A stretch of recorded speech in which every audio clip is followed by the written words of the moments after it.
하나님 무엇보다 우리 시간 가운데 예배를 통해서 회복되어지기 원합니다. 하나님 저희들 긍휼히 여겨주시옵고 우리를 불쌍히 여겨주시옵고 다시금 주님 말씀 앞에 굴복하며 다시 복음 앞에 설 수 있는 저희들 될 수 있도록 인도하여 주시옵소서.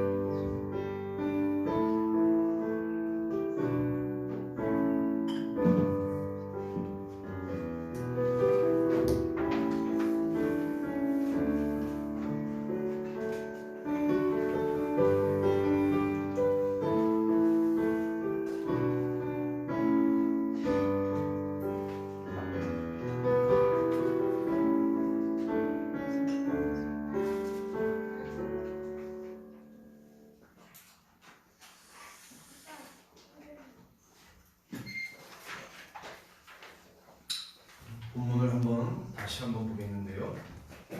출애굽기 20장 22절부터 26절 한번 읽겠습니다. 구약성경 출애굽기 20장 십계명 이제 마치고 마지막 한번 예배에 관해서 제가 22절 읽고 교독을 합니다. 여호와께서 모세에게 이르시되 너는 이스라엘 자손에게 이같이 이르라. 내가 하늘로부터 너희에게 말하는 것을 너희 스스로 보았으니 너희는 나를 비교서 은으로나 금으로나 너희를 위하여 신상을 만들지 말고 내게 토단을 쌓고 그 위에 내 양과 소로 내 번제와 화목제를 드리라. 내가 내 이름을 기념하게 하는 모든 곳에서 내게 임하여 복을 주리라. 내가 내게 돌로 제단을 쌓거든 가죽으로 쌓지 말라. 내가 정으로 그것을 쪼으면 그 정도는 함께 읽습니다. 너는 징계로 내 제단에 오르지 말라. 내 하체가 그 위에서 드러날까 함이니라. 아멘. 22절을 보시면 하나님이 모세에게 말씀하셨어요. 너는 이스라엘 자손에게 가서 내가 너한테 한 얘기를 전해주어라. 내가 하늘로부터 너희에게 말하는 것을 너희 스스로 보았으니. 자, 23절 같이 읽습니다. 너희는 나를 비교서 은으로나 금으로나 너희를 위하여 신상을 만들지 말고. 자, 23절 읽으면서 어떤 느낌을 받으셨어요? 오늘 출애굽기 32장 그 1대지의 말씀의 본문이 생각나셔야 되죠. 금송아지 형상은 그러니까 숫소예요. 숫소의 젊은 숫소니까 그걸 이제 송아지라고 그랬지만 젊은 그 아주 힘 있는 숫소입니다. 황소. 불이죠, 불. 옥스가 암소 맞아요? 네, 옥스가 암소고 불, 황소. 그러니까 이 숫소는 힘이 세고 다산의 상징이에요. 애국 사람들이 송아지 형상을 만들었던 것은 다산의 상징이었기 때문에 힘이 있는 거죠. 부용하고 풍요. 그러니까 옛날에 가나안으로 따지면 뭐였어요? 바알 신앙이죠. 바알 신앙은 그것도 역시 다산을 위한 거죠. 풍요로움. 그러니까 그 농경사였던 가나안에서 그 소출을 많이 내려면 때를 따라 비가 와야 되니까 비를 내려주는 게 바알신이었죠. 남자 신이 바알신, 여자 신이 아세라 신. 그래서 남신과 여신이 성적인 관계를 해서 그 정액이 쏟아지는 게 비예요. 그렇게 이제 농경사였던 가나안은 그랬던 거고. 근데 이 아피스 신을 섬겼던 애굽은 다신교예요. 여러 신들을 섬겼어요. 그러니까 오시리스 신, 이시시스 무슨 여러 신들이 있어요. 그러니까 모든 형상마다 다 신이에요. 그런데 이 아피스 신을 애굽 사람들이 섬겼던 곳에서 이스라엘이 배운 거죠. 그래서는 모세가 이제 시내산에 올라가 있는 그 사이에 내려옴이 더님을 보고 그들이 이제 마음을 다른 데로 이제 마음이 빠지는 거죠. 하나님께로부터 다른 데로 어떤 형상을 만들어서. 근데 하나님은 나를 비교서 어떤 것으로도 신상을 만들지 말라라고 말씀하셨는데 이것을 정면으로 어긴 거예요. 신상을 만들었습니다. 금송아지를 만들었죠. 그래서 뭐냐면 이는 너희를 애굽에서 인도해 너희의 신이라 그렇게 이제 선언했잖아요. 금송아지의 신상 모양을 어떻게 했어요? 눈에 안 보이는 하나님을 보이는 형상으로 바꿔서 신이라 그랬어요. 여호와라. 금송아지 신상을 하나님으로 섬기는 거예요. 자, 어떤 의미겠어요? 오늘날 우리가 하나님을 섬긴다 하지만 하나님이 아닌 참신이 아닌 것을 섬길 수가 있어요. 그게 우상이죠. 그러니까 이 구약시대로 하면 은이나 금이나 또는 돌이나 철이나 이런 것으로 형상을 만들어서 형상을 섬겼겠지만 오늘 오전에도 말씀을 드렸죠. 학식이나 명이나 이런 형상이 없는, 모양이 없는 것도 우상이죠. 모양이 없지만 그게 섬기잖아요. 하나님을 대신해서 섬기는 거죠. 가장 뭐 예를 들면 물질의 신이죠. 만몬신. 우리 기독교 자체도 지금 굉장히 물화 내지는 비인격화되어 있죠. 그러니까 하나님이 인격적인 신이신데 그래서 하나님이 너희는 나를 비벼서 어떤 모양, 그러니까 형상을, 신상을 만들지 말아라. 재료가 뭐 금이든 은이든 상관없어요. 그렇게 말씀하셨는데 그것을 정면으로 거역했던 이스라엘 백성에 대해서 하나님이 이제 진노하셔서 진멸하려고 했을 때 모세의 중보기도가 오늘 오전에 우리가 1대지에서 살펴보았죠. 자, 24절 보세요. 단을 쌓는다는 건 제사를 드리는 겁니다. 하나님께 제단을 쌓는데 자, 어떤 제단이에요? 토단을 쌓아라. 흙으로 단을 쌓아라. 그리고 그 토단 위에 양과 소로 제사를 드릴 때 어떻게 해요? 번제 제사, 화목 제사. 자, 번제는 하나님께 대한 거죠. 모든 헌신, 모든 것을 바치는 것을 말하는 거죠. 그런데 화목제는 좀 달라요. 하나님과 화목하고 우리 사람들과 화목하기 위해서 화목제사, 번제, 소제, 화목제, 속제제, 속번제. 화목제는 그래서 사람들과 같이 먹기 위해서 제사를 드렸습니다. 자, 하나님이 이렇게 말씀하셨어요. 내가 내 이름을 기념하는 모든 곳, 그러니까 제사 드리는 곳, 오늘날로 하면 우리 예배 드리는 곳이죠. 자, 여러분 예배는 어디서 드릴 수 있어요? 네, 한번 얘기를 해보세요. 예배 어디서 드릴 수 있어요? 교회에서. 예, 교회에서 드릴 수 있죠. 자, 예수님이 사마리아에 들어가셨어요. 수가성에서 한 여인을 만났습니다. 근데 그 여인이 우리가 아는 것처럼 이렇게 행실이 뭐 단정하지 않거나 그런 의미는 아닌 것 같아요. 그 여인이 뭐 남자가 많잖아요. 예수님이 지금 네 남편도 남편이 아니다 뭐 이런 얘기를 하니까 마치 이렇게 부정한 여인 같은데, 근데 그 대화 가운데 이름이 나와요. 이 여인이 뭘 생각하고 무엇을 질문했어요? 어떤 문제를 주님과 토론하기로 했어요? 예배의 문제예요.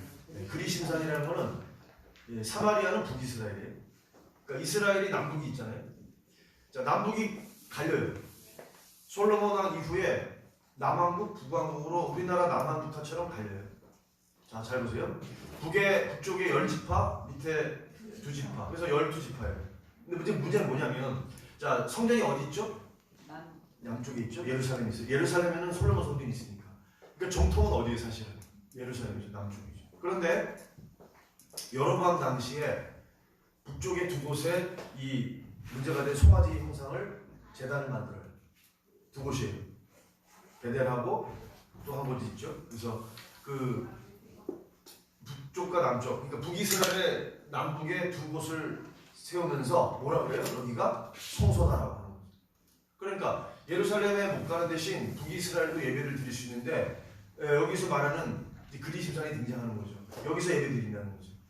그러니까 이스라엘의 정통은 어디예요? 북이스라엘의 정통은 그리심산이 되는 거죠. 장소 문제예요. 그러니까 이 여인이 궁금했던 걸 예수님께 물었어요. 요한복음 4장에 나오죠. 우리가 어디서 예배를 드리니까?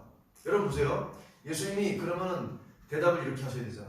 너희는 정통이 그리심산이지만 나는 유대인이니까, 유대인은 남쪽을 말하는 거예요. 자, 남쪽 예루살렘을 성전으로 기반하는 남쪽 사람들은 어디가 정통인 거예요? 예루살렘이잖아요. 그럼 예수님이 뭐라고 대답해야 되냐면, 나는 유대인이니까 우리는 정통이 예루살렘이다. 예루살렘에서 예배드리라. 그렇게 말씀하셔야 되잖아요. 근데 그렇게 말씀 안 하시죠. 그리심산에서도 말고 예루살렘에서도 말고. 자, 요한복음 4장 펴세요. 예배 대신 뭐가 제일 중요한 거예요? 여러분?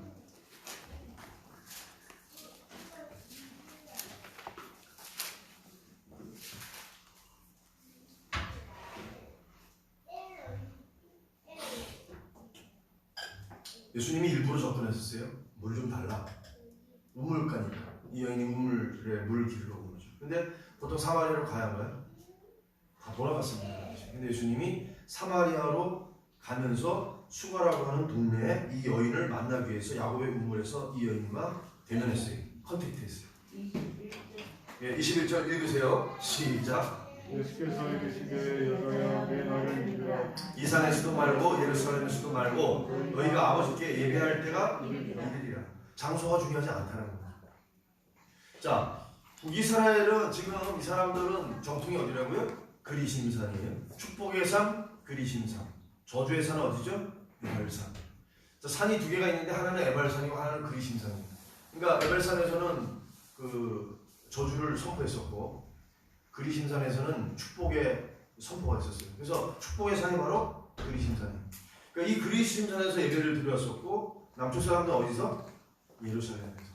근데 예수님이 뭐라 그러냐면 여기 이 산이라고 하는 건 그리심산이에요. 이 산에서도 말고 예루살렘에서도 말고. 그 뭐가 중요하다? 너희가 아버지께 예배할 때가 이리라. 이 예배는 어떤 예배예요?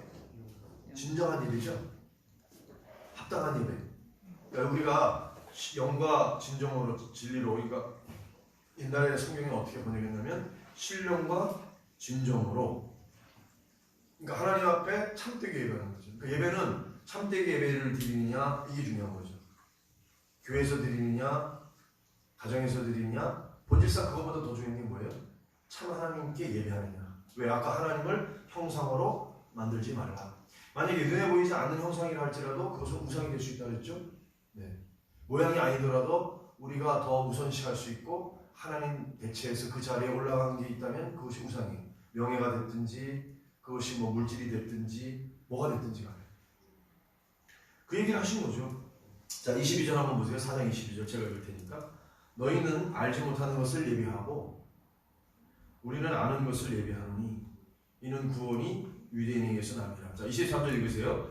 아버지께 참되게 예배하는 자들은 영과 진리로 예배할 때가 오나니 곧 이때라. 아버지께서는 자기에게 이렇게 예배하는 자들을 찾으시는 24절. 하나님은 영이시니 예배하는 자가 영과 진리로 예배할지니라. 그러니까 예수님의 말씀은 뭐가 더 중요한 거예요? 참 예배, 진정한 예배, 합당한 예배, 영과 진리 예배, 신령과 진정으로 하나님께 드리는 예배가 중요한 것입니다. 사실은 이게 신학적인 문제가 될 거예요. 지금 우리가 컨텐츠로 뭐 비대면 예배 드리고 온라인 예배 드리고 우리도 지금 오늘 예배 드리면서 이렇게 유튜브로 같이 하고 했는데 그거는 이제 신학자들이 따질 문제고요. 신학적으로 이게 옳으냐 그르냐. 근데 저는 이렇게 봐요. 예수님이 도대체 우리에게 말씀하시려고 하는 게 무엇일까? 여러분 우리가 지금 교회에서 예배 드린다고 하는 것이 그 당시로 말하면 구약 시대로 말하면 구약의 마지막 선지자 말라기서에 뭐라고 기록이 되어 있어요? 하나님이 뭐라 그러세요? 예배 좀 안 드렸으면 좋겠다. 예배를 안 드린 게 문제가 아닙니다. 그들이 예배 드려 제사했단 말이죠. 근데 그들의 제사는 어떤 제사예요? 젖는 것, 눈먼 것, 그러니까 하나님이 바치지 말라고 하는 것들을 바치는 형식적인 예배였어요. 그게 문제죠. 예배의 관건은 여러분, 자 말라기서 또 가봐요. 말라기서가 구약의 마지막이니까 마태복음 전이겠죠. 학계, 스가랴, 말라기. 그럼 말라기를 통해서 뭘 도대체 말씀하시냐는 거죠. 이 말라기를 통해서 말라기 선지자가 꼬집는 게 있어요. 책망하는 게 있어요. 하나님이 무엇을 꼬집느냐면 이스라엘 백성들 그리고 그들의 지도자, 종교 지도자들과 일반 민중, 이스라엘 백성들의 형식적인 제사를 책망하시는 거예요. 제가 이렇게 인도하시는 대로 따라와 보세요. 6절 우리가 몇 번 다 살펴봤던 거죠. 우리가 전에 2절도 살펴봤고 6절 제가 읽을 테니까. 자, 하나님이 말라기를 통해서 이렇게 말씀하셨어요. 내 이름을 멸시하는 누구? 제사장. 네, 종교 지도자들이죠. 예배를 제사를 증례하고 하나님과 백성 사이의 중보인 제사장들아. 자, 뭐라 그러냐면 나 만군의 여호와가 하나님 말씀하신 거예요. 이스라엘 백성들에게 아들은 그 아버지를 종은 그 주인을 공경하나니 하나님 자기가 아버지라고 하죠. 내가 아버지일진데 나를 공경함이 어디 있느냐? 없다는 얘기입니다. 내가 주인일진데 내가 아버지고 주인일진데 나를 두려움이 어디 있느냐? 있다라는 말이 없다라는 말이요? 없다라는 거죠. 하나. 자, 이스라엘 백성은 뭐라 그러냐면 우리가 어떻게 하나님의 이름 여호와 이름을 멸시하였나이까? 그런 적이 없다라는 거죠. 자, 오늘 출애굽기 32장에서 금송아지 형상을 만들고 이스라엘이 뭐라 그랬죠? 이는 우리를 애굽에서 인도해낸 우리의 신이다. 하나님이 너희의 신이라고 그러는구나. 이스라엘 백성이 부패했다. 목이 뻣뻣한 백성이다. 모세 보고 가라 그러죠. 내려가라 그러죠. 자, 7절 같이 읽으세요. 시작. 너희가 더러운 떡을 나의 제단에 드리고도 말을 뭐라 그래요? 우리가 어떻게 언제 주를 더럽게 하나이까 하는도다. 이는 너희가 여호와의 식탁은 경멸이 여길 것이라 말하기 때문에. 지금 하나님은 관심이 어떤 게 관심이냐면 이들이 시간 지켜서 어떤 프로그램대로 어떤 뭐 형식을 지켜서 그런 게 문제가 아니라 8절 제가 읽을 테니까 들어보세요.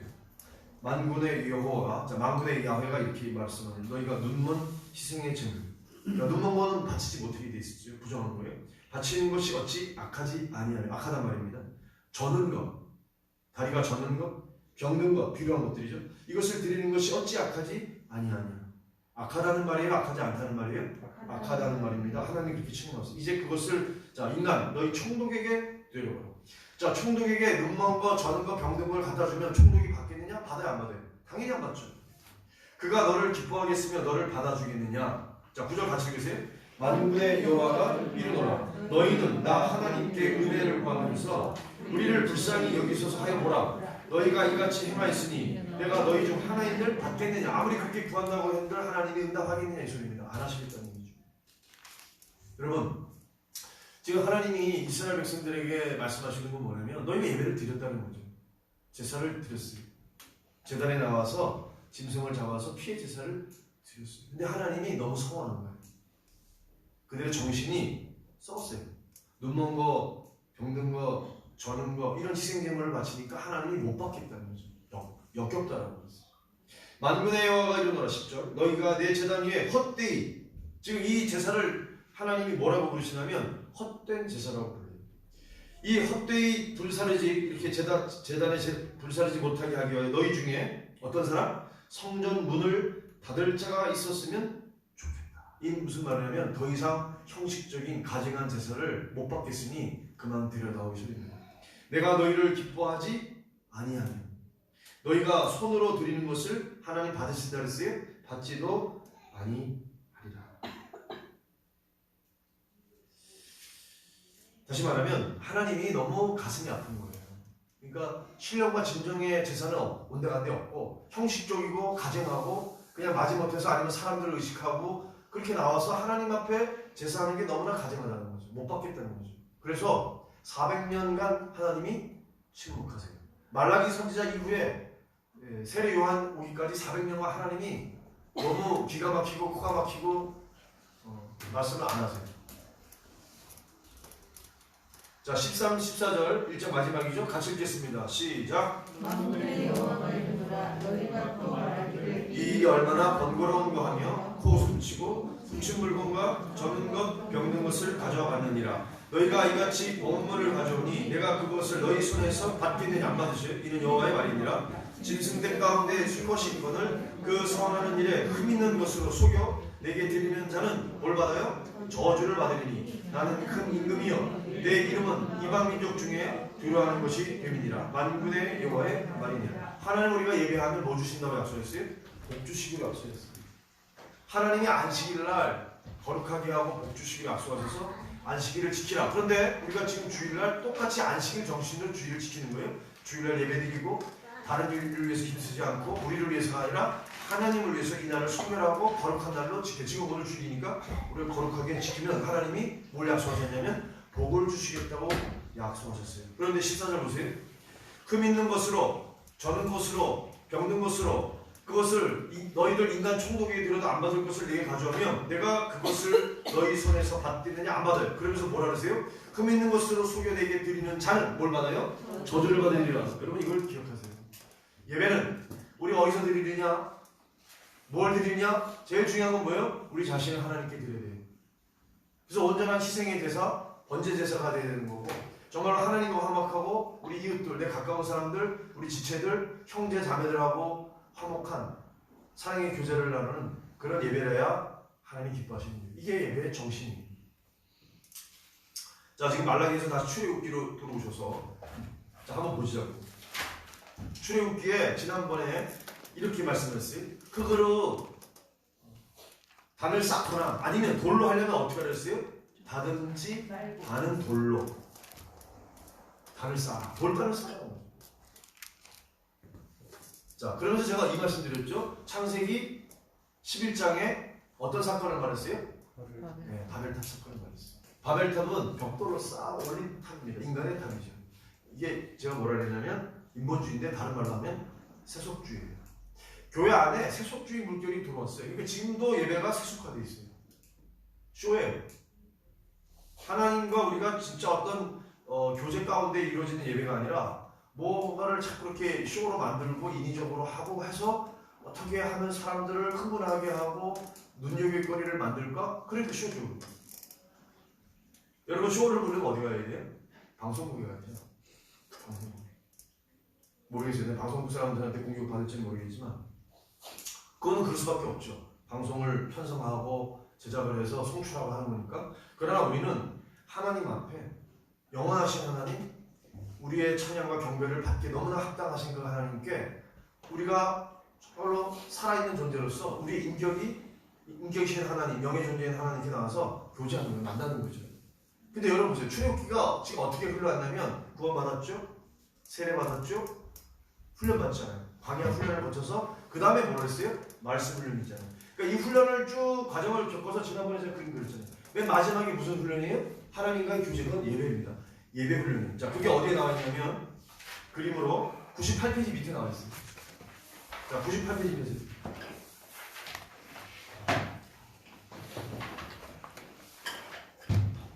보이죠? 자, 맨 왼쪽에 피의 구원이에요. 이거를 출애굽기로 말한다면 몇 장이 될까요? 12장이 되는 거죠. 자, 그러면 1장부터 11장은 지금 생략되어 있지만 하나님의 은혜 이해가 되죠? 네, 보고 듣고 알고 내려와서 건져내신 분이 하나님이잖아요. 그러니까 구원이 건져내는 거죠. 12장 6월절 어린 양의 피로 구원했죠. 그래서 피 가로 구원 12장이라고 밑에 써놓으시고요.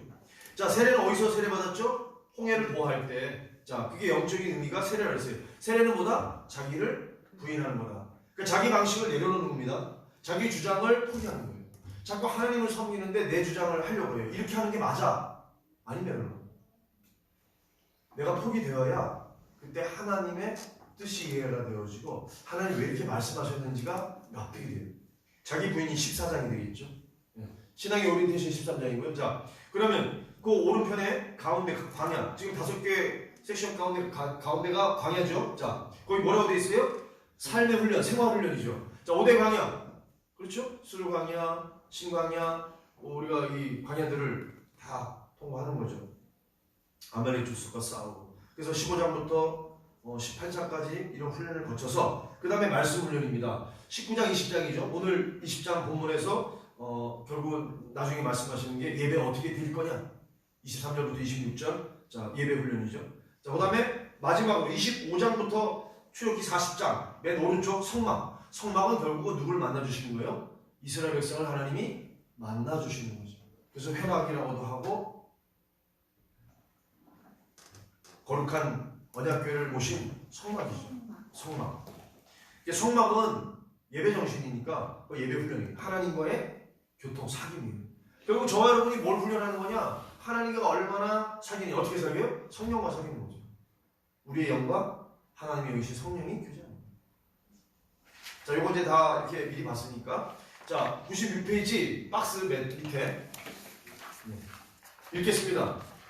졸린 사람은 일어나서 읽겠습니다. 시작. 섬김에 위한 제사장의 이건 나의 요구나 스타일이 아니고 하나님이 계시하신 방법, 하나님이 제시하신 기준에 의하여 되어져야 한다. 하나님을 섬긴다면서 자, 문제가 뭐예요? 하나님께서 원하시는 방식이 아닌 내 방식, 내 방법, 내 생각대로 섬길 때가 많아요. 이걸 뭐라 한다 그랬죠? 이게 세속주의고 인본주의라 했어요. 그러니까 결국은 하나님 중심이냐 신본주의냐 아니면 그게 뭐 민주주의라 할지라도 인본주의예요. 사람이 만들어낸 거예요. 하나님의 통치, 신본주의죠. 예수 그리스도 중심이죠. 말씀 중심이죠. 교회 중심이죠. 내가 더듬어 찾아가는 분이 아닌 결국 우리 스스로가 안 된다는 거죠. 결국 하나님이 자기를 드러내 계시하는 거죠. 하나님 자신이 계시해 주시는 대로 따라가야 한다. 자, 안 되는 거 하나님을 형상화시키는 거. 이 우상숭배를 했습니다. 보이지 않는 하나님을, 영원하신 하나님을, 영적 존재인 하나님을 물질화시키는 거 안 돼요. 하나님을 내 방법, 내 식, 내 기준대로 섬기는 거 안 됩니다. 이거 절대로 안 돼요. 지금 안 되는 거 X 두 가지. 그 다음 세 번째, 하나님 앞에 수치스러운 자세로 오는 것을 하나님은 금지하세요. 원치 않으세요. 하나님이 나를 찾아오셨기 때문에 예수 그리스도로 오셨죠. 사람의 몸을 입고 이 땅에 오셨어요. 자, 이걸 도성인신이라고도 하고 영어로는 인카네이션이라고도 하고요. 자, 하나님이 사람이 돼서 크로데우스 호모 사람이 되어서 오셨어요. 이제는 우리 차례예요. 일방적이 아니니까 쌍방적인 이제 내 차례. 내가 하나님을 따라가야 돼. 하나님을 순종한다는 거죠. 하나님의 형상을 닮아가는 거죠. 누굴 본받아요? 예수 그리스도를 본받는 거예요. 사도 바울이 내가 예수를 본받는 것처럼 너희는 나를 본받는 자 되라. 제가 그 말을 자신 있게 해야 되죠. 내가 예수님을 본받고 그 모습을 따라가는 것처럼 여러분 제 모습을 따라 사십시오. 완벽하지 않아요. 그러나 이 말을 해야 되고 선포하고 이 말들은 우리가 살아가야 되죠. 내가 하나님을 따라 올라가야 됩니다. 내 요구가 아닌 자 누구의 기준? 하나님의 기준. 하나님의 요구가 무엇인지 이것을 아는 것이 섬김의 기본입니다. 결국은 결론이 뭐예요? 자기 과신, 자기 내세움, 자기 주장 안 돼요. 그죠? 결국은 하나님 중심, 하나님의 방법. 이거 지난번에 했던 건데 또 아시겠네. 자 적용. 10계명은 저와 여러분에게 10가지 주신 하나님의 원칙. 자, 이 원칙대로 사느냐? 요 예도 한번 들어봤죠. 1. 나는 내 삶의 첫 것. 네? 시간의 첫 것. 날의 첫 시간 뭐예요? 새벽 시간. 새벽 시간 하나님께 드리는 거. 그 다음에 일주일의 첫날 뭐예요? 주일. 그렇죠. 주일을 일주일의 첫날. 11조는 뭐예요? 물질의 첫 것이겠죠. 만물. 최고 으뜸되는 거. 자, 건강과 전혀 마찬가지입니다. 여러분. 다 하나님의 거. 2번 보세요. 나는 333 매일 원칙으로 섬긴다. 하루 세 사람, 격려, 지지. 한 사람을 어떻게 해요? 3가지 이상 장점을 찾아서 칭찬하고 격려하고 이렇게 복돋아주고. 하루 3번 그리스도를 나는 어떻게 전도하고 간증하고 찬양한다. 전도란 뭐였어요? 사람을 데려오는 게 아니라 예수가 그리스도이신 것을 증거하는 거예요. 나는 하루 1시간 운동한다. 네, 건강을 위하여 운동한다. 네, 여기 저질 체력들 많죠? 나는 매일 성경을 어떻게 해요? 5장 이상, 기도 1시간, 경건의 시간. 그러니까 말씀과 기도죠. 말씀이 샘솟는 교회는 뭐예요? 말씀과 기도로 세워지는 거예요. 그래서 우리가 지금 5장 안 돼요. 5장 거의 안 돼요. 제가 보기에는. 사진 올려놓는 거 거의 5장 안 됩니다. 오늘이 누가복음 7장 8장이에요. 이제 내일부터 또 누가복음 9장 10장 이렇게 가는 거예요. 자, 2번 나는 하나님의 사랑, 또 하나님 사랑, 이웃 사랑을 매일 어떻게 실천하고 있는 거예요. 이건 구체적이어야 돼요. 그러니까 내 어떤 결단이 있어야 되고 그 결단을 힘들어도 어려워도 뭐예요? 계속 싸운다 그러잖아요. 이 영적인 싸움을 예수님 오실 때까지 계속해 나가는 거예요. 그게 합당한 거죠. 그게 합당한 예복을 주는 거죠. 자, 출애굽기 20장 23절에 26절의 원칙, 예배 원칙을 볼 때 나는 지금 합당한 예배 생활, 하나님과의 이 만남의 생활을 하고 있는가? 나는 몰라요. 여러분들이 알죠? 나는 몰라요. 넘기세요. 출애굽기 25장 펴놓으시고, 자, 출애굽기 25장 펴세요. 출애굽기 25장 지난번에 읽었죠? 또 읽겠습니다. 어디까지 읽냐면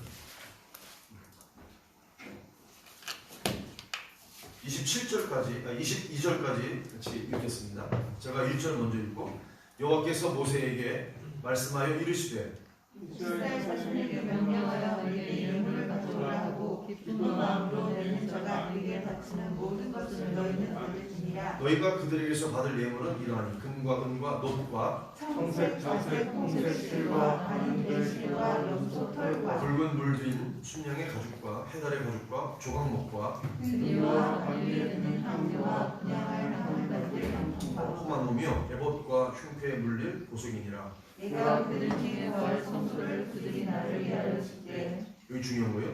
내가 여호와죠. 그들 중에 이스라엘 백성 중에 거할 성소. 이게 성막이에요.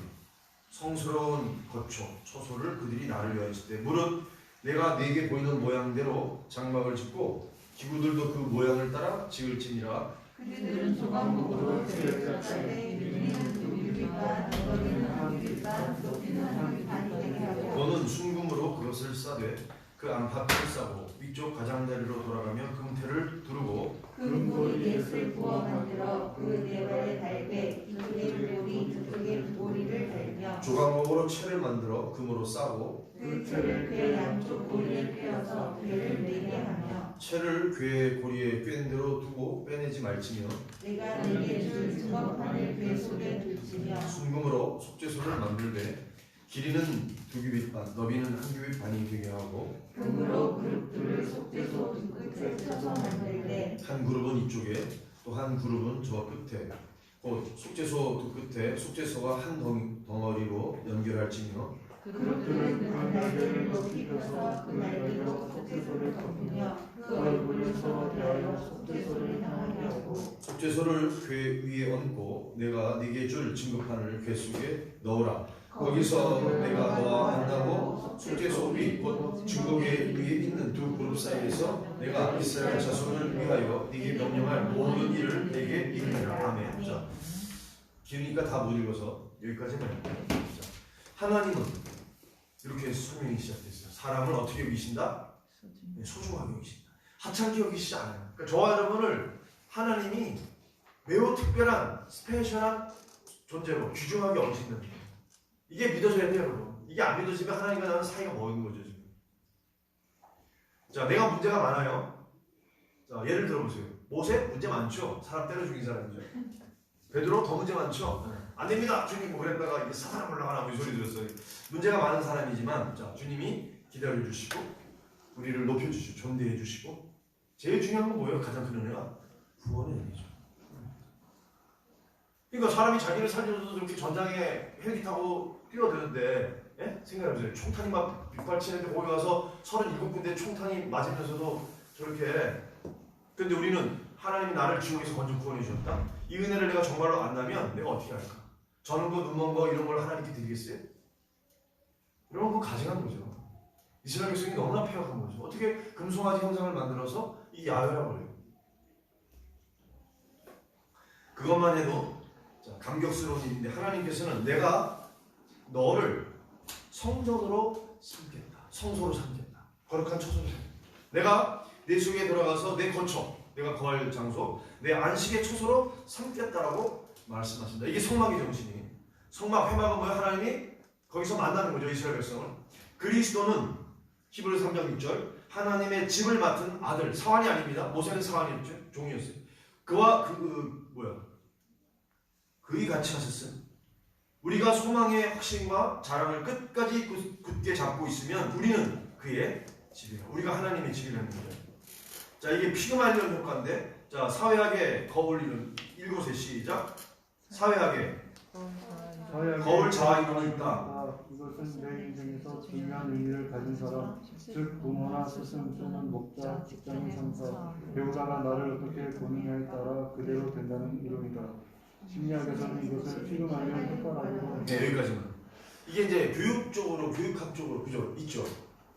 피그말리온 효과. 이제 이런 거예요. 조각을 하는데, 자, 조각은 우리가 새겨 나가는 거잖아요. 근데 어떻게 보면 우리가 이제 돌이 있어요. 돌 안에 형태가 있는 거죠. 조각한다는 거는 쓸데없는 데를 파내가지고 우리가 원하는 형태가 이제 남는 거예요. 이해가 되시는 거예요, 지금? 자, 뭐냐면 이런 거예요. 예를 들게요. 히틀러 알죠? 며칠 전에 제가 TV를 보니까 히틀러가 변변치 못한 정치가 있어요. 근데 나중에 절대적인 그 권력을 가진 총통이 되죠, 독일에. 근데 그렇게 되기까지 어떤 여인이 하나 있었어요. 영화 제작자였는데, 영화 감독. 니펠 무슨 여인의 이름은 잘 기억이 안 나요. 근데 다른 사람은 하나도 이 여인의 어떤 재능이라든가 이런 걸 칭찬하거나 그러지 않아요. 근데 단 유일한 사람, 한 사람, 그녀를 알아보고 존중해주고 칭찬한 사람이 있었어요. 누구예요? 히틀러. 그러니까 이 여인이 자기의 모든 재능을 다 동원하고 다 쏟아가지고 결국 히틀러를 그 영화로 엄청난 위대한 인물로 만들어버려요. 히틀러에 지금 남아있는 모든 그 어떤 영상이 다 그 여인이 만든 거예요. 이 말도 잘 못하는데 인위적으로 연출하는 거예요. 그를 뭐 이렇게 이 카메라 웍을 밑에서 이렇게 잡아요. 그러면 이렇게 당연히 우러러보잖아요. 그러니까 많은 사람들이 히틀러를 우러러보게 만들고 그 후광이 이렇게 서리게 만들어서 하늘에서 내려온 어떤 심리적인 존재인 양 그걸 만들어내요. 이 모든 연출을 그 여인이에요. 왜? 히틀러가 자기를 알아주고 자기의 재능을 인정해주니까. 그러니까 자기가 어떻게 보면 모든 걸 다 쏟아서 히틀러를 만들어내는 거죠.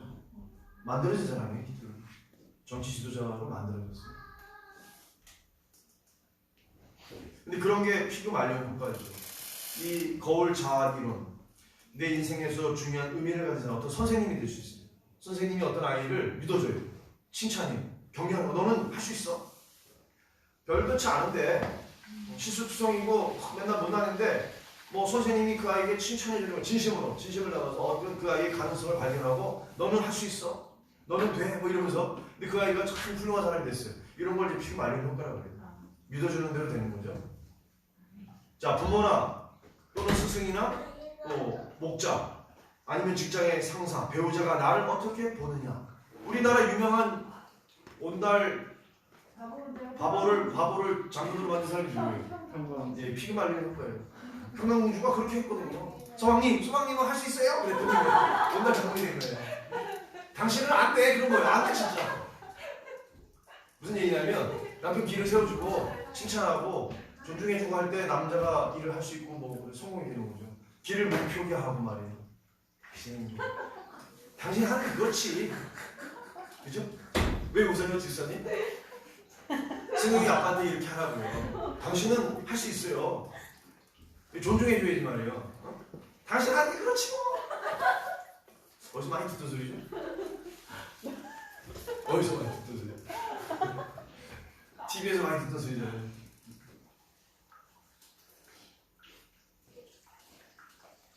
나를 어떻게 대하느냐, 나를 어떻게 보느냐에 따라서 그대로 되는 거예요. 그걸 피금 알려놓은 거예요. 심리학에서. 자꾸 긍정적으로 보고 그 사람을 지지하고 기대하고 그 수준까지 되는 거예요. 기대하는, 믿어주는 수준까지 그 사람이 올라간다는 얘기예요. 그 기대하는 수준까지 도달하게 된다는 이론이다. 하나님께서는 우리를, 자, 뭐라 그러세요? 하나님의 거처, 초소, 하나님의 집. 내가 너 속에 들어가서 너와 함께 살고 싶다. 그러니까 하나님이 프로포즈하는 거예요. 여러분, 하나님 우리를 위해서 프로포즈해요. 성경은 하나님의 연애 편지입니다. 이게 연애 편지예요. 왜 얼마나 우리를 사랑하는 거예요? 자기 아들을 주어서 십자가를 죽기까지 사랑한 연애 편지라니까 이게. 우리가 하나님의 뜻을 알게 되면 그때 비로소 하나님과 코드를 맞출 수 있죠. 일방적이지 않아요. 이제 쌍방적인. 우리가 하나님의 코드를 맞춰요. 성령께서 오셔서 우리에게 하나님의 거룩하신 영을 경험케 하시면 우리와 하나님과, 영적인 하나님이잖아요. 영원하신 하나님, 살아계신 하나님과 교통이 시작된다. 이걸 뭐라 그런다? 이걸 예배라고 해요. 하나님의 임재를 통하여 우리가 하나님의 거처가 되는 거, 이것을 우리는 예배라 하는데, 이 훈련을 해야 돼요? 예배 훈련입니다. 그래서 아까 구원받고 세례받고 훈련을 통해서 말씀을 받고 결국 예배 생활이죠. 결국 뭐예요? 말씀과 기도의 삶을 살아가는 거예요. 이거를 매일 매 순간 사는 거예요. 누가 동행하시는 거예요? 성령이 우리 안에 계셔서 동행하시는 거예요.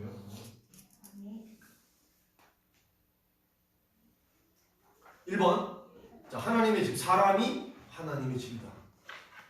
사람에게 뭐가 중요해요? 추위를 이기고 더위를 피할 수 있는 집이 중요하듯 하나님께도 거처가 필요하다. 하나님의 집을 어디에 건축하라 하시는가? 자, 이거는 29장 말씀인데 45절, 46절 말씀, 거기 밑줄 걸어놓고 밑에 있죠. 내가 시작. 내가 이스라엘 자손 중에 거하여 그들의 하나님을 이루니 그들은 내가 그들의 하나님 여호와로서 그들 중에 거하려고 그들을 애굽 땅에서 인도하여 낸 줄을 알리라. 나는 그들의 하나님 여호와니라. 여기 중요한 게 있습니다. 그들 중에 거하려고 애굽 땅에서 인도하였느니라. 이스라엘 백성을 하나님이 애굽 땅에서 인도해낸 이유가 나오죠. 어떻게 해요? 나는 그들의 하나님 여호와로서 뭐 하려고? 그들 중에, 이스라엘 백성 중에, 앞에 나온 말로는 이스라엘 자손 중에 거하여, 그들 중에 거하려고 이스라엘 백성을 인도해냈다. 그러면 출애굽의 목적이 뭐예요? 하나님 이스라엘 가운데 거하시기 위해서. 자, 이거는 신약적으로 하면 예수님이 우리 가운데 거하시는 거죠. 예수님이 오셨어요. 보세요. 이런 종교가 어디 있어요? 사람이 신적인 존재로 도달하기 위해서 모든 노력을 하는 게 모든 종교예요. 신이, 하나님이 인간이 되어서 우리에게 오신 건 없어요. 오직 예수님.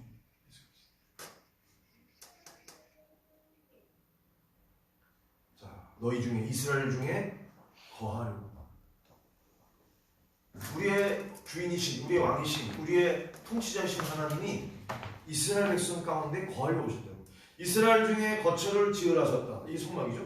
하나님께서는 이스라엘 자손 중에 거하고 싶어서 그들을 출애굽시켰다. 애굽에서 구원하셨다. 하나님은 우리를 하나님의 집, 거처, 거할 초소라고 말씀하십니다. 우리는 하나님의 집인 내 자신을, 자, 어떻게 해요? 지시하신 대로, 하나님이 말씀하신 대로 건축해야 된다. 이게 굉장히 중요합니다. 밑줄 하나 걸었어요. 하나님의 지시하신 대로 건축해야 된다. 그 성막을 어떻게 해요? 하나님의 말씀대로 식양대로 지어야 돼요. 이 땅에 세워진 성막의 구조는 자, 땅에 세우신 하늘 보좌의 모습이다. 그러면 하늘에 있는 본체, 그 본체를 본떠 만든 그림자가 뭐라는 거예요? 성막이라는 거죠. 그러니까 지상의 성막은 하나님 나라, 저 천국에 있는 하늘 보좌의 원형의 그림자라는 거죠. 모델하우스라는 거예요. 모델하우스. 이 땅에 지어진 저 천국의 모델하우스. 내 안에서, 사람 안에서 만들어가야 할 아버지 거처의 모습이다. 자, 출애굽기 15장 17절 같이 읽습니다. 주께서 백성을 인도하사 그들을 주의 기업의 산에 어떻게 심으시리라. 여호와여 이는 주의 초소를 삼으시려고 예비하신 것이라. 주여 이것이 주의 손으로 세우신 성소로소이다. 그래서 하나님께서는 이스라엘 백성을 인도하셔서 하나님의 기업의 산에 심으시고 주의 초소로 삼으신. 그러니까 이스라엘 백성 가운데, 자손 가운데 하나님 임하신다. 그들 속에 계신다. 요한계시록에 보면 이렇게 있어요. 하늘에서 장막이 내려오죠. 새 예루살렘이 내려와서 그들 가운데 거하시네라고 되어 있어요. 그러니까 하나님이 거하시는 거예요. 함께 하시는 거예요. 놀랍죠? 자, 박스 보시면요. 주의 초소를 삼으시려고. 이걸 어떻게 설명했어요? 쭉 우리를 인도하시는 하나님의 의도가 뭐냐? 우리를 초소 삼으시고 우리 안에 거하시려고. 결국 우리가 가나안에 들어가고 우리가 하나님의 거룩한 수준에 도달한다고 하는 말씀은 우리 자신이 자, 누구의 거처가 된다는 거죠? 하나님 아버지의 거처가 된다는 말입니다. 이게 어떤 의미냐면 결국 하나님과 우리가 사귐이 있다. 영적인 교제. 아까 우리가 성찬식 할 때 영적인 교제 가운데라고 하는 말씀이. 인도하심의 목표는 뭐냐? 아버지의 거처. 즉 우리가 성전이 되는 거예요. 그럼 누가 성전인 거예요? 저와 여러분이 성전인 거죠. 자, 회막에서 광야교회죠. 솔로몬 성전으로. 자, 솔로몬 성전을 예수님이 오셨을 때 그 제자들이 막 자랑할 때 예수님이 그려졌어요. 예수님이 뭘 보셨냐면 그 AD 70년에 로마에서 예루살렘 성이 회파된 걸 미리 보셨어요. 그래서 우셨어요. 너무나 가슴이 아프십니다.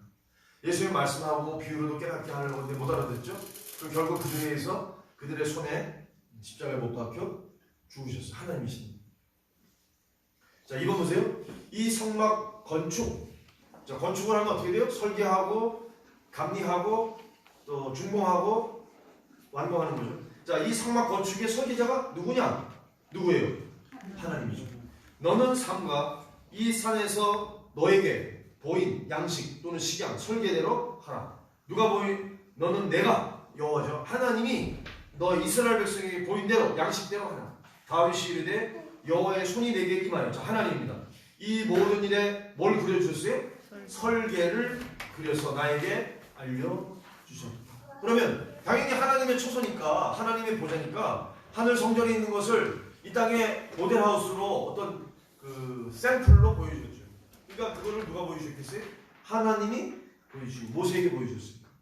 모세에게 이루어주셨고 모세는 그대로 순종해요. 모세가 산에서 본 그대로 지었는데 설계는 누가 하셨다고요? 하나님이 직접 하셨다고 말씀하십니다. 모세가 깊은 하나님과의 체험 가운데 영적인 체험이겠죠. 하늘 보좌를 본 그대로 땅에다 세웠다. 자, 히브리서 8장 5절 읽겠습니다. 읽으세요. 시작. 그들이 섬기는 것은 하늘에 있는 것의 모형과 그림자라. 모세가 장막을 지으려 할 때 같으니 이르시되 성막하고 설산에서 저들이 모형 본을 따라 지으라. 보인 본을 따라 본 어떤 모양대로 하라. 그럼 누가 짓는가? 자, 설계는 하나님이 하셨고 짓기는 누가 짓는 거예요? 저와 여러분이 지어가는 거죠. 우리가 성전이 되어가는 거예요. 자, 내가 그들 중에 거할 성소를 하나님이에요. 그들이 이스라엘 백성이 누구를 위하여? 하나님을 위하여 짓되 무릇 내가 하나님이에요. 너에게 보이는 모양대로 내가 너에게 보여준 식양대로 설계대로 장막을 짓고 그 장막 안에다가 준비하라고 말씀하신 대로 기구들을 갖춰라. 그 기구들도 그 모양을 따라 지을지면 하나님께서 디자인하셨지만 설계를 하셨지만 누구에게? 사람에게, 저와 여러분에게 건축을 명하셨다.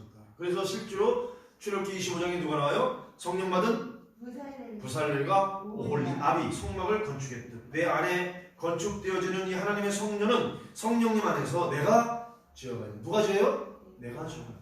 내가 매일 싸움을 싸우면서 영적인 전투를 수행해 가면서 승리하기 위해서 계속 이 성전을 재워갑니다. 내게 주신 말씀에 감동을 소홀히 해서는 안 된다. 성령님은 우리를 아버지를 모실 만한 거룩한 흠이 없는 그런 성전으로 세우시기에 계속적으로 우리를 권면하시고 격려하십니다. 사도 바울이 빌립보 교회에 격려했죠. 뭐라 그랬어요? 주 안에서 서라. 군사의 모습으로 서라. 장비를 갖추고 다 훈련해가지고 이 싸움을 싸울 수 있는 군사로 서라. 주 안에서 같은 마음 한 마음을 품어라. 누구의 마음이요? 그리스도 예수의 마음을 품어라. 종의 마음이죠. 성령의 마음이죠. 희생과 봉사의 삶이죠. 자, 2번 우리가 건축해야 될 우리 내면 성막의 모양 구조는 어떤가? 1번 성막의 문. 자, 문이죠. 문 통과해야 돼요. 구원의 문이에요. 이 문을 통과하지 않은 구원은 없어요. 성막의 문은 어느 쪽에 있어요? 동쪽에 있어요. 딱 다 한 군데 있어요. 그쪽으로 들어가요. 예수 그리스도. 우리 구원의 문은 오직 예수 그리스도예요. 그래서 요한복음에서 예수님이 자기는 뭐라 했어요? 나는 문이다. 내가 문이니. 읽으세요. 시작. 내가 문이니. 구원을 받고 또는 들어가며 나오며 꼴을 얻으리라. 도둑이 오는 것은 도둑질하고 죽이고 멸망시키려는 것뿐이요 내가 온 것은 양으로 생명을 얻게 하고 더 풍성히 얻게 하려는 것이다. 주님이 이 땅에 오신 것은 우리로 생명을 얻게 하는 그 영생의 모습과 또 뭐예요? 풍성한 삶을 사는 거예요. 우리 예수님을 따라 사는 사람은요 여러분 풍성한 삶이에요. 여러분 풍성하다니까 무슨 저 물질이 풍성하다는 것만 생각하지 말고 물론 그것도 포함되겠죠. 풍성해 삶이 풍성한 거예요. 여러분 우리가 죽어서 뭐 천국 가다 이 의미가 아니에요. 그러니까 이 의미도 포함해서 그건 기본이고 사람이 예수를 믿고 살아가는 게 뭐 천국만 들어가는 게 아니라 여러분 예수님이 풍성하신 분이니까 모든 것에 부유하신 분이니까 그분의 풍성함이 우리에게 오는 거죠. 이게 뭘 통해서요? 교회를 통해서. 이게 에베소서의 교회거든요. 하나님의 풍성하심 만물 가운데 충만한 그 하나님의 모든 충만함이 누구를 통해서? 예수 그리스도를 통해서 또 예수 그리스도가 교회에 주신 그 교회를 통해서 만물에게 흘러가는 거예요. 그게 교회의 모습이에요. 그게 교회론이에요. 사도 바울이 말하는 에베소서의 교회론이 저와 여러분을 통해서 이 하나님의 모든 풍성과 충만함이 다른 사람에게 다른 만물에게 전달되는 거예요. 우리가 전달의 통로라는 거예요. 이게 에베소서의 교회론이에요. 자, 그래서 문을 통과해야 돼요. 예수님을 통과해야만 구원받아요. 성막의 첫 번째는 뭐예요? 문, 들어가는 문, 출입구. 성막의 좌우 길이가 25m인데 25m. 이 문의 사이즈가 10m. 문이 아주 커요. 그죠? 자, 이 구원의 문이 커요. 무슨 의미예요? 초청을 받은 사람은 많아요. 택함을 받은 사람은 적어요. 초청을 받았는데 들어가야 돼요. 그 문을 통과해야 돼요. 예수 그리스도를 통과해야 돼요. 예수 그리스도를 인격적으로 영접해야 돼요. 주님과의 사귐이 있어야 돼요. 교제해야 돼요. 근데 안 해요. 말씀과 기도의 삶을 살지 않아요. 거룩한 합당한 예복을 준비해야 되는데 그런 삶의 행식이 없어요. 열매가 없어요. 나중에 주님이 오셨을 때 열매를 내놓아라. 내놓을 게 없는 거죠. 자, 저주받은 무화과를 여러분 아셔야 돼요. 예수님이 무화과나무를 저주해 버리셨어요. 예루살렘에 들어오셨어요. 그 퍼포먼스가 뭐냐는 거죠. 예수님이 왜 그렇게 하셨을까? 그 무화과나무 비유가 아니에요. 열매 없는 행실 없는 그 입으로만 믿는 사람들 나더러 주여 주여 하는 자들이죠. 주님을 따라요. 교회에 있어요.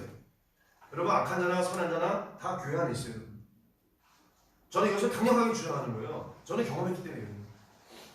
하나님의 사역을 방해하는 사람들이 어디 있느냐? 외부에도 있지만 외부에서 박해합니다. 핍박합니다. 근데 내부에 있어요. 적이. 내부에 적이 있어요. 이 피아를 식별하지 않고 우군을 죽인다니까요. 아군을 폭격하고 아군을 사격하는 거예요.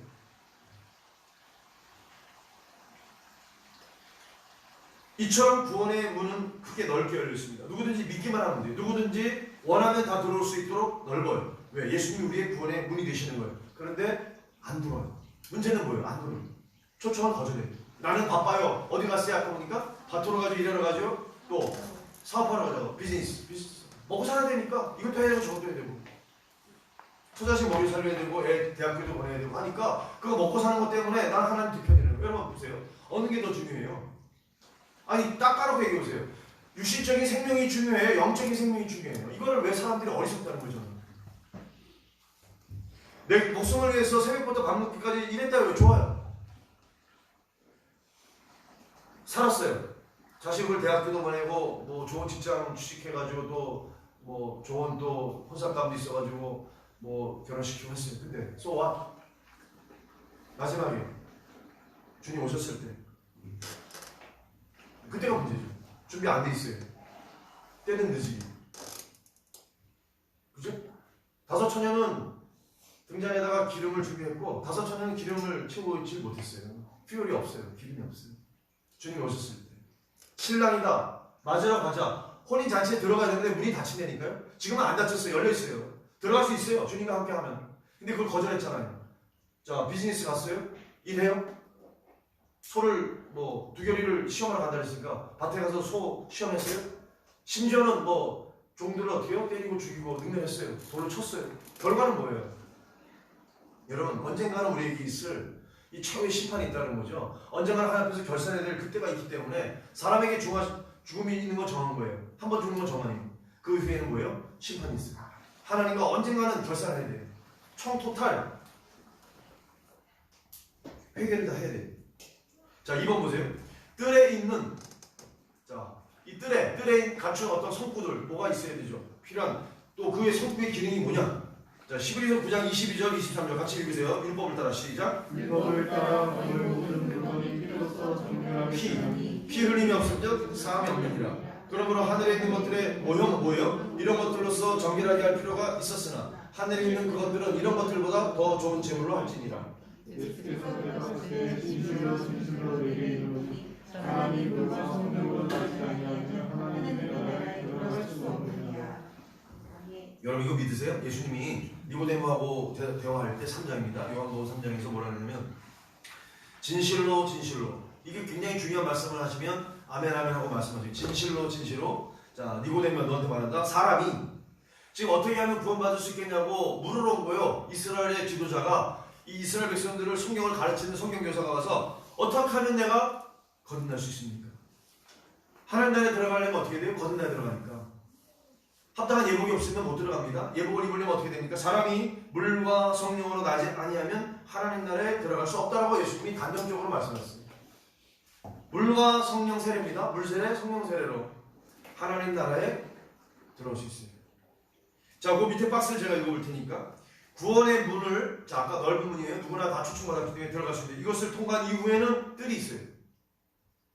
먼저 이방인들이 갈 수 있는 영역, 이방인의 뜰. 그 다음에 이스라엘 백성들 가운데 여인들이 들어갈 수 있는 여인의 뜰. 뜰에는 누가 있어요? 뭐가 있어요? 자, 성구가 나오죠. 번제단, 물두명. 번제단은 하나님 앞에 제물을 불태워서 하나님 앞에 드리는 전체의 제사예요. 희생의 제사인데 전부를 드려요. 헌신이죠. 자, 물두멍이 있습니다. 자, 이 손을 닦아요. 그러면 번제단 죄를 사함받기 위해 죄를 씻기 위하여 제물에 피를 흘리고 피 흘림이 있어야 사함이 있으니까 그 죄를 전가했던 짐승이 죽어서 내 죄를 사함받는 거예요. 이게 구약시대의 제사 방법이에요. 자, 태운다. 죄를 멸하는 것이죠. 자, 번제단이 있고 물두멍이 있어요. 물두멍은 뭐예요? 제사장이 성소에 들어가기 위해서는 씻고 들어가야 돼요. 손을 씻는 성결례식, 정결례식을 해야 돼요. 손을 씻고 들어가게 돼 있어요. 우리의 허물, 옛 자아죠, 본성, 옛 욕심, 습관, 잘못 살았던 원칙들을 어떻게 벗어났어요. 이걸 벗는 거예요. 이걸 벗어야만 새 사람의 옷을 입을 수 있기 때문에, 그리스도로 만든 하나님의 의를 입을 수 있기 때문에 잘못 살았던 것들을 뭐예요? 깨끗하게 씻어내는 거예요. 물속에서 씻는 거예요. 세례받게 하는 장소가 물두멍이에요. 뜰에는 번제단이 있고 하나님께 제물을 태우는 번제단이 있고, 그 다음에 내가 손을 씻고 들어가는 제사장이 성소에 들어가는 물두멍이 있어요. 죄는 죄가 우리를 하나님으로부터 멀어지게 해요. 죄가 우리와 하나님 사이를 막아요. 여러분, 죄가 하나님께로 가까이 못하게 하는 거예요. 하나님의 교제를 막아요. 하나님과의 사귐이 없어져요. 결국 그래서 말씀과 기도를 하는 건 뭐냐면, 결국 이 생활을 할 때 우리와 하나님 사이를 가로막는 죄를 어떻게 해요? 가까이 하지 않게 되는 거죠. 그래서 잔소리 같지만 말씀 읽읍시다. 말씀을 들읍시다. 말씀을 기억합시다. 말씀을 외웁시다. 말씀을 사고합시다. 말씀 묵상합시다. 왜? 말씀이 양식입니다. 왜? 말씀이 그리스도니까. 살아계신 말씀. 죄는 옛사람도 하나님과의 관계를 소원해지게 합니다. 우리는 뜰에서 죄를 씻고 자아를 씻습니다. 이러한 성막에 나아가는 예배 생활, 훈련이라고 했잖아요. 이 훈련을 통하여, 이 반복을 통하여, 훈련은요 지속적으로, 반복적으로, 단순하지만 계속해야 돼요. 여러분, 어떻게 보면 제일 무서워요, 단순하는 게. 뭐 이렇게 특별한 거를 하는 거를 많이 여러분 기대하지 마세요. 특별하지 않지만 매일매일 삶이 계속 반복되는 게 무서운 사람이 고소해요. 그 처마에서 나수물이 뚝뚝 떨어지잖아요. 나수물이 뚝뚝 떨어지는데 바위가 패요. 무서운 거예요. 그러니까 매일매일의 성실한 그 훈련이 얼마나 중요한가. 저는 이걸 굉장히 중요하게 여기는 사람이에요. 여러분 보세요. 어느 날 갑자기 돼요? 안 돼요. 어느 날 갑자기 고수가 되나요? 될 수가 없죠. 매일 자기를 하나님께 굴복시키고 자기를 쳐서 복싱시켜서 이 훈련에 순종하는 거예요. 말씀의 훈련, 성령으로 나가서 기도하는 훈련, 계속 하나님을 생각하고 하나님을 묵상하고 말씀을 묵상하고. 그럼 이게 삶이지 뭐 다른 거 있어요? 신앙이 뭐 별거예요? 그게 신앙이에요. 그거를 영적인 전투라 생각해요. 빗발이 총탄이 빗발치는 전장터에서 내가 살아남는 유일한 길이에요. 자, 이 반복을 통해 우리 인격이 어떻게 새로워져요? 인격이 변화가 나타나고, 자, 우리의 성전이 지어져 가요. 누가 지어요? 내가 지어가요. 뒤에 넘겨보세요. 자, 뜰에 있는 뜰을 밟고 지나서 성소, 그 다음에 지성소가 있죠. 그런데 우리가 그런 얘기를 하잖아요. 마당 뜰 뭐예요? 뜰 마당만 밟고 돌아다. 이게 뭐예요? 교회 왔어요. 예배드리기 위해서 왔어요. 근데 성소로 들어가야 성소를 이제 지나서 지성소로 가야 하나님과의 영적인 교제인데, 하나님과의 만남 사귐인데, 성전 뜰만 밟고 다니는 건 뭐예요? 성소는 못 들어가요. 이해가 되세요? 비유적인 의미예요. 성전 뜰만, 마당 뜰만 밟다가 가는 사람 뭐예요? 하나님 앞에 참 예배를 못 드리는 거죠. 그러니까 살아계신 하나님을 만나고 그 하나님과 인격이 부딪히는 만남, 교감이 없는 거예요. 그 예배가 뭐가 되어 있어요? 죽은 예배죠. 형식적인 예배죠. 자, 그런데 이제 성소로 들어갑니다. 자, 뜰 씻는 곳, 청소하는 곳이라고 한다면, 정하는 곳이라고 한다면, 성소는 뭐예요? 단계가 달라졌어요. 공급의 단계. 이제 하나님이 우리에게 공급해요. 왜? 성소에 들어가면 거기서 말씀이 있죠. 거기서 뭐 분향단이 있죠. 그런 거죠. 떡상은 말씀이에요. 떡, 만남, 하나님의 양식이에요. 자, 성소는 공급받습니다. 우리의 인격, 성품, 내면이 바뀌는 곳이에요. 그러니까 하나님의 공급을 통해서 바뀌는 거죠. 왜 말씀을 받아야 되느냐? 말씀을 받지 않으면 우리의 내면이 안 바뀌어요. 말씀은 딱딱해져 있기 때문에, 굳어져 있기 때문에 안 바뀌어요. 근데 이 말씀이 들어갔을 때 말씀이 우리를 규경하고 삶의 어떤 기질이, 성격이, 내면이 바뀌어요. 인격이 바뀐다는 거예요. 성품이 바뀐다는 거죠. 성소에서 세 가지 공급받은 뭐예요? 떡상, 금 등잔대, 분향단. 세 가지. 떡상, 말씀이죠. 자, 등잔대는 뭘 비춰요? 그 안이 어두우니까 불빛, 불 켜는 거죠. 등잔에다가 기름이 있는 거기다가 불을 비춰요. 빛의 삶이죠. 분향단은 뭐예요? 분향, 향을 펴요. 기도예요. 말씀과 기도와 성령의 삶이죠. 아까 제가 그랬잖아요. 말씀과 기도, 여기 이제 성령까지 말씀과 기도와 빛된 삶이에요. 이게 합당한 예복이에요. 이 예복이 준비되지 않으면 천국에 들어갈 수가 없어요. 합당하지 않습니다. 오직 합당한 자라야 들어가요. 자, 떡상과 성소가 이제 3번, 4번이니까 여기까지만 합시다. 3번. 떡상의 의미는 무엇인가? 요한복음 6장에 의하면 예수님이 이렇게 말씀하셨어요. 예수께서 읽으세요. 시작. 예수께서 이르시되 나는 생명을 얻으니 내게 오는 자는 결코 죽지 아니하리요 나를 믿는 자는 영원히 목마르지 아니하리라. 그럼 생명의 떡이 누구라는 말이에요? 예수님이에요. 자, 여러분 생각해보세요. 마태복음에도 나와 있고 마가복음에도 있고 누가복음, 요한복음 공이 4복음서에 나와 있는 이적 사건은 많지 않아요. 근데 내 복음서에 공이 나와 있는 복음서에 나와 있는 이 기적 사업 가운데 이거 급식 사와 5,000명을 먹인 오병이의 사건은 다 나와요. 왜? 중요하니까. 중요하니까. 근데 이 오병이의 사건을 베세다 강에서 행하신 예수님이 하신 말씀이에요. 5,000명을 지금 어린 아이가 가져왔던 물고기 2마리하고 보리떡 5개로 다 먹였잖아요. 그리고 12광주에 남았어요. 그러고 나서 예수님이 하신 거예요. 뭐라고? 나는 생명의 떡이다. 지금 떡 먹은 사람들한테 나는 생명의 떡이다라고. 이것은 유신적인 떡이 아니죠. 왜? 내게 오는 자를 결코 줄이지 않게 하는, 그리고 나에게 목말라서 오는 사람, 나를 믿는 사람은 목마르지 아니하게 하는 떡과 물이다. 이 말씀을 하시는 거예요. 내가 살아있는 리빙 떡이다. 리빙 브레드라고 말씀하셨어요. 참 떡이다. 누가? 예수님. 저는 이게 믿어져야 되죠. 예수님이 나의 생명의 떡이구나. 예수님만 나를 살릴 수 있구나. 그렇죠. 예수님 먹지 않고서 우리가 이 영생의 양식을 먹지 못하는 거잖아요. 내 살을 먹고 내 피를 마시는 자는 뭘 가졌어요? 영생을 가졌다. 오늘 우리가 성찬에 참여했어요? 강단에서 선포되어지는 말씀 하나의 말씀입니다. 우리에게 66권으로 기록돼서 주신 말씀 하나의 말씀이에요. 리튼 월드예요. 기록된 말씀이에요. 강단에서 선포되어지는 말씀 스포큰 월드예요. 말씀으로 주세요.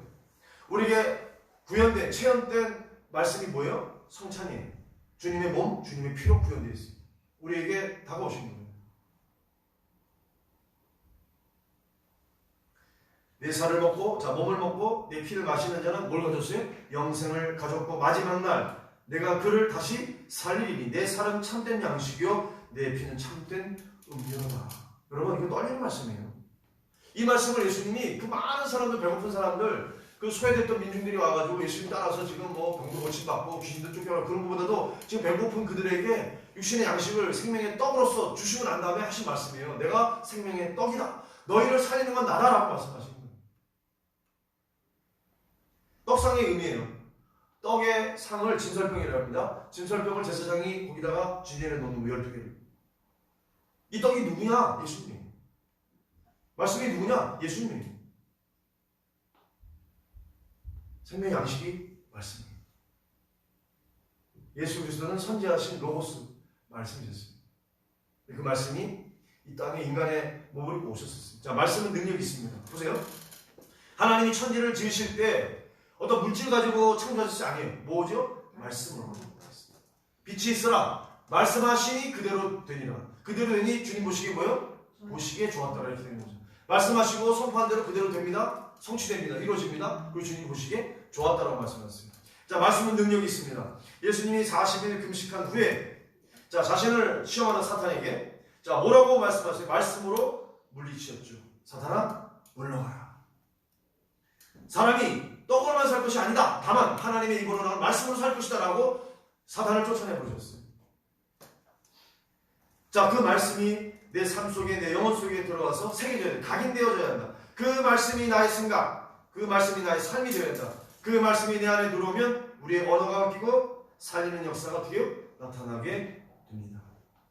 예수님의 말씀, 내 살과 내 피를 먹으라는 말씀은 우리의 존재, 우리의 체질이 주님의 것으로 바뀔 것을 요청하시는 말씀입니다. 사람이 무엇을 먹든지 먹은 게 그 체질이 되는. 그래서 뭐라 그래요? What you are, you are it. 그죠? 네가 먹은 게 너야. 내가 먹은 게 누가 되는 거야? 내가 되는 거야. 내가 돼지하고 먹으면 난 돼지 같은 사람 되는 거고, 내가 빵 먹은 사람은, 치즈 먹는 사람은 빵하고 치즈 사람이 그 사람이 되는 거죠. 그 말씀으로 채워지면, 하나님의 말씀으로 채워지면 내게서도 어떤 게 역사가요? 살리는 언어, 치유의 언어, 복된 말씀이죠. 복된 언어가 시작된다. 주님의 말씀이 능력인 것처럼 사람의 말도 큰 결과를 가져오죠. 그렇죠? 어떤 사람은 아까 피그 말리는 효과처럼 대장부도 만들 수 있어요. 어떤 사람은 사람을 기죽게 만들고 처참하게 만들어요. 말씀을 읽고 주여의 말씀을 묵상하고 말씀을 암송하게 되면 그 말씀이 내 생각이 되고 내 사상이 되고 내 스피릿이 되죠. 나의 노래가 되고 나의 언어가 된다. 자, 여기까지 질문. 성찬하실 때 기도를 준비하고 그렇지 않으면 안 맞는 게 좋아요. 내가 그 부분들을 이런 거잖아요. 그러니까 성찬을 대한다는 거는 단순히 그냥 내가 빵 먹고 그냥 포도주 먹는 게 아니잖아요. 뭐 집에서 얼마든지 여러분들이 집에 포도주 있고 빵 있으면 파리마켓 가서 사서 드시면 돼. 근데 여기서는 그 지금 빵과 포도주를 먹는 의미가 뭐예요? 주님의 나를 위해서 희생하셨던 그 희생을 기억하는 거죠. 나를 기념하는 말씀하신 그 말씀대로 주님 오실 때까지 우리가 예식을 지키는 건데, 그냥 단순한 빵과 포도주가 아니라 주님이 나를 위해서 죽으셨던 대속의 죽음을 확인하고 이 예식 가운데 내가 참여하는 일원이죠. 멤버죠. 그러니까 이 성찬 예식에 참여하는 공동체 일원이라는 것을 우리가 초대받았죠. 초대받아서 초대에 응하는 건데, 만약 내가 초대에 어떤 죄가 있다, 해결이 안 됐다, 그러면 이걸 받기 합당하지 않으니까 유보하는 거죠. 뭐 강제로도 수찬 정지라는 게 있어요. 그러니까 7위 가운데 수찬, 이 성찬을 받는 것을 금지하는 게 수찬 정지. 옛날에는 그런 것들이 활발하게 있었어요. 근데 오늘날 교회는 유명무실하죠. 만약에 제가 집사님 이번에 성찬에 참여하지 마세요 그러면 어떻게 해요? 집사님 분명히 딴 데 갈 거예요. 무슨 얘기냐면 치료해도 치료 효과가 없는 거예요. 다른 교회 가버리는데. 만약에 똑같이 이분이 수찬 정지되었다, 이게 해제되지 않았다, 그러면 똑같이 효력이 똑같다고 한다면 뭐 다른 교회 가도 똑같으니까 어떤 그런 것들로서 자기를 돌아볼 수 있는데 지금 그런 효과가 없다라는 거예요. 그만큼 수찬 정지라는 건 컸어요. 엄청난 치료예요. 만약에 공동체 가운데 죄를 지었거나 어떤 관계를 훼손시켰거나 뭐 큰 문제가 있는 사람이라면 그렇게 치리 가운데 징벌, 당신은 뭐 얼마큼 1년 동안 뭐 성찬을 받지 마십시오, 이런 걸 할 수 있었단 말이죠. 지금 뭐 이 세상에서 살면서 지은 죄가 있으면 그런 합당하지 않으면 자기가 그 문제가 해결되지 않았으면 안 맞는 거죠. 근데 자기가 다 하나님 앞에 해결됐고 하나님과의 관계가 괜찮다고 하면 받을 수 있어요. 네, 좋은 질문입니다. 또 여기 네, 여기 어디? 어디? 출애굽기 너희는 나를 비교서 언어로나 덕으로나 너희를 위하여 신상을 만들지 말라. 말라. 이 비교서가 뭐 이렇게 모양 보고 비교서.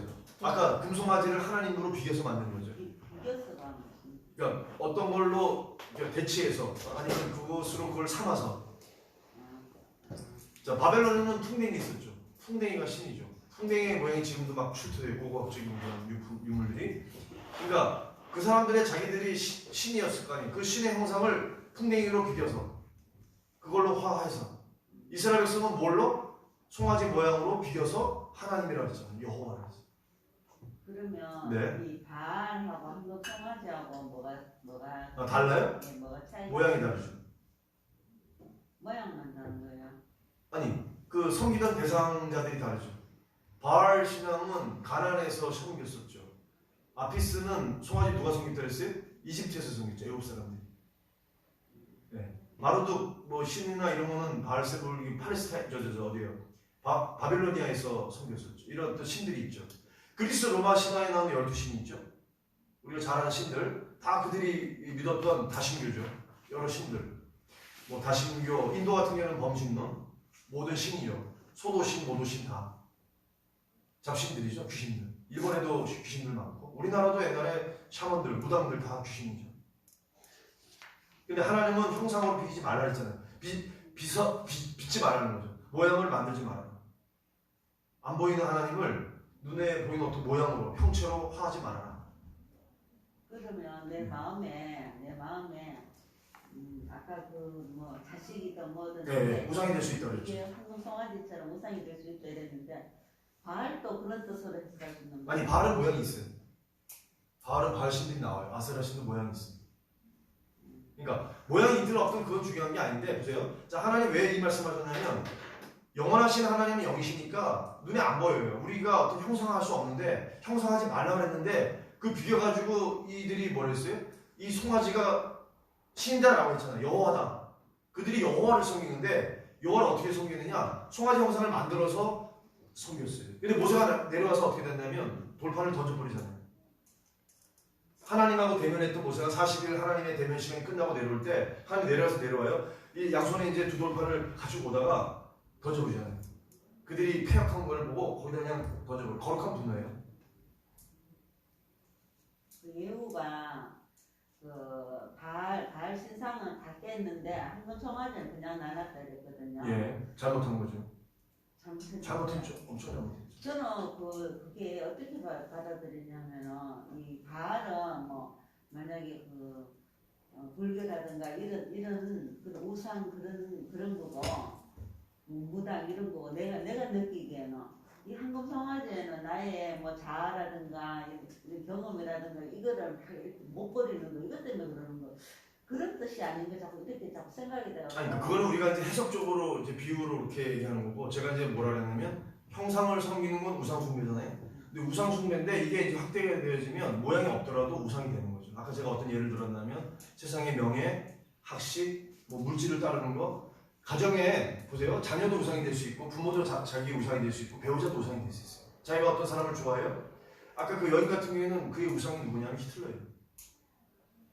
하나님을 사랑하는 대신 그 히틀러를 더 소중히 여겼잖아요. 그러니까 우리가 하나님 대신에 하나님의 자리에 무엇이 있다면 그게 우상이에요. 하나님을 대체하는 그것이 물질이 되든 그것이 무엇이 됐든 우상이라는 거죠. 그러니까 물질도 우상이 되는 거죠.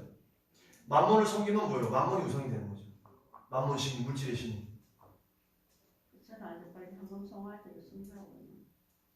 그렇죠. 그게 이제 그 의미가 확대된 거죠. 그 모양만 송아지가 아니라 송아지가 의미하는 바가 아까 다산이라 그랬잖아요. 그러니까 풍요잖아요. 그러니까 잘 살고 싶고 그런 거죠. 어떤 물질에 탐욕일 수 있고. 그게 요즘에 이제 그 제가 전에도 보니까 여의도에도 무슨 증권 회사의 모양이 송아예요.